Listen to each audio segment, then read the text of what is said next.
Executive Director of Christians Uniting for Political Action, and I was involved with the petition drive to get SOGI on the ballot, and also on the campaign side of it as well. All the way through the counting of the votes, we had no clue on which direction it would go. We were definitely surprised and on some levels, and definitely elated that we won, of course. Up until SOGI had happened, the city was really not divided in the way that it is now, and so it was kind of like we felt that we all got damaged, and that was the feeling.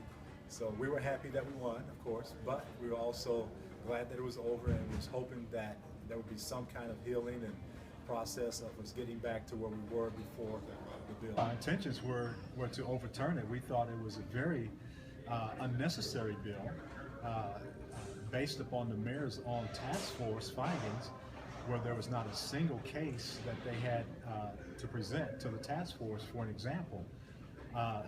Also, the city attorney had been there, I believe, about 9 years, and in the course of his whole tenure, there was never a case that come across his desk. So we were all scratching our heads on why they even presented this to the city. And so that was really my whole point of getting involved, is that this was going to be bad for the city and bad for certain people in the city. And so we felt that based on some of the cases of some of the laws that have passed in other parts of the country, the only measurable result that we get out of it is that Christian businesses were targeted and sued on the basis of not basically participating in the same-sex marriage.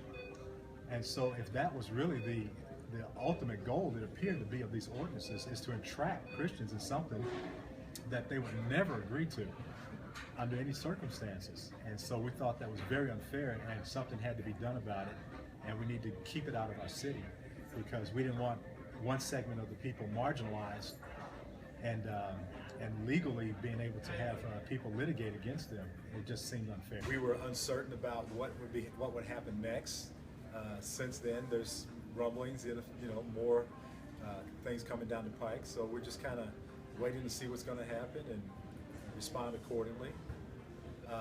As far as we're concerned, the debate is over, the vote is settled, and unless there's other actions that would cause us to reactivate, we go about our normal lives. Unlike our opponents, they had people who are on staff full time, they work year round, they have the money, they have the time. Me, for instance, I'm a general contractor. I go back to work and start making a living, and unless something happens, that's what I'll be doing.